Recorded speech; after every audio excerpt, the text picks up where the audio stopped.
សួស្តីអ្នកទាំងអស់គ្នាស្វាគមន៍អ្នកទាំងអស់គ្នាមកកាន់ Channel YouTube Nomi Gaming អ្នកទាំងអស់គ្នា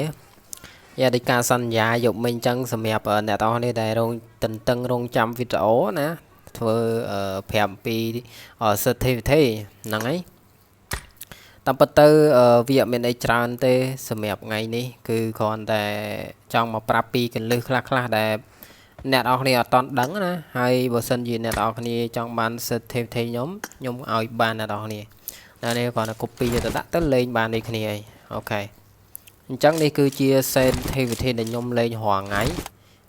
ដូចដឹងស្រាប់ហើយយកមិញខ្ញុំ live នៅក្នុង YouTube ដែរអញ្ចឹង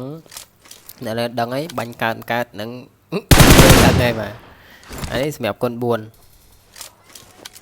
នេះសម្រាប់គុណ4ណាអ្នកនរគ្នាបាទគុណ4វាដល់ពេលយើង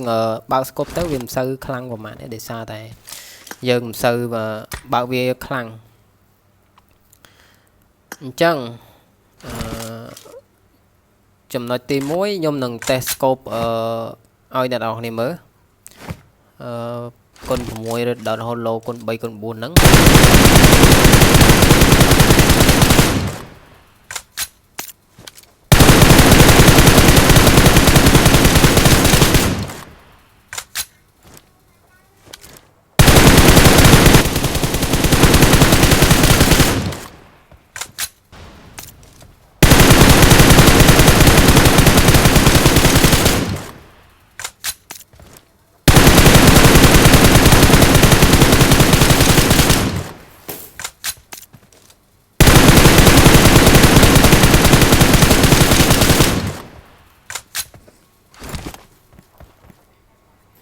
អានេះសម្រាប់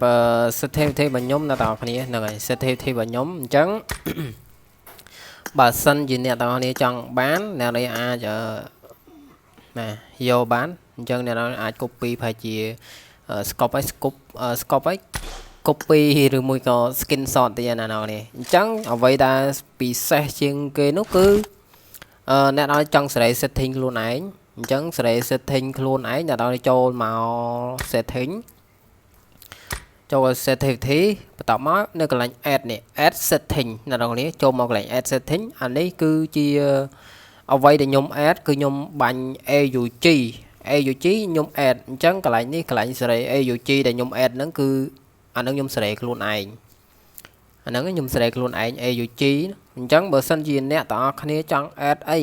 add AR ឬមួយក៏ add អីផ្សេងអ្នកចុចកន្លែង add នេះចុចកន្លែង add នេះអ្នកអាចរើសកំភ្លើងដែលចង់សេរីកំភ្លើងដែលចង់សេរីដូចជា mini M4 Ska L Croza ហើយមានច្រើនប្រភេទណាអ្នកនេះវាមានច្រើននៅកន្លែងហ្នឹងវាមានច្រើនឃើញអត់មានកំភ្លើងខ្លីអីក៏មានគ្រប់ប្រភេទគ្រប់ម៉ាបើអ្នកនរនេះចង់សេរី M4 អ្នកនរចុចលើ M4 មួយហើយ add វាមួយមកហ្នឹងហើយនេះ M4 អញ្ចឹងអាកន្លែងនេះAUG កន្លែង AUG ដឹងតែ setting វាប៉ុណ្្នឹងហើយអញ្ចឹងយើងកន្លែងមកមើល M4 វិញអ្នកនរឃើញឃើញខុសគ្នាអញ្ចឹងការសេរីក៏ភ្លើងនីមួយគឺវាខុសគ្នាត្រង់ហ្នឹងបើសិនអ្នកនេះចង់បាញ់ Ska L អត់កើតអ្នកនេះ add Ska L មកបាញ់ស្អីអត់កើតអ្នកនេះ add នឹងមកអញ្ចឹងSka L បាញ់វាបាញ់ឡើងលើអញ្ចឹងអ្នកនេះ add Ska L មកហើយសេរីវាមកសេរីវាដាក់មិនឲ្យមកសមណាអ្នកនរគ្នាហ្នឹងហើយអញ្ចឹងអានេះអ្វីដែលខ្ញុំ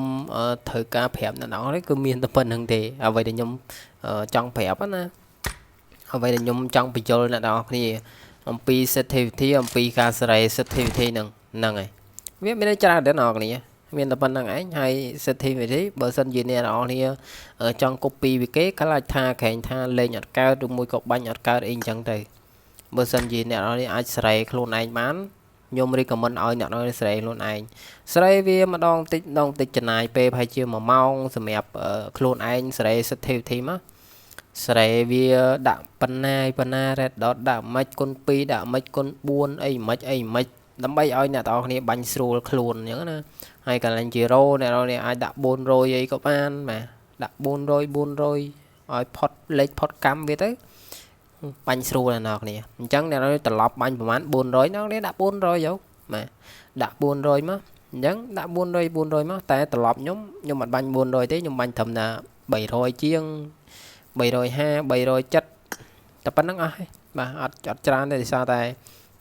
ទី1ត្រឡប់របស់យើងអត់ចូលចិត្តកលែងទូរស័ព្ទមកវាលឿនវា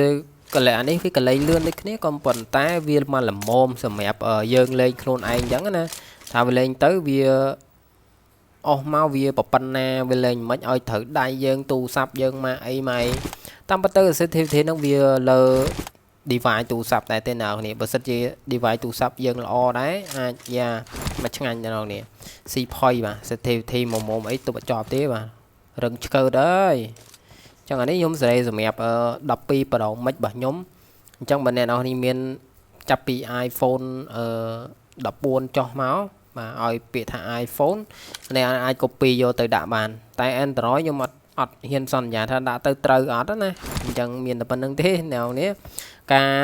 ប្រាប់ពី sensitivity ហ្នឹងហើយបើសិនជា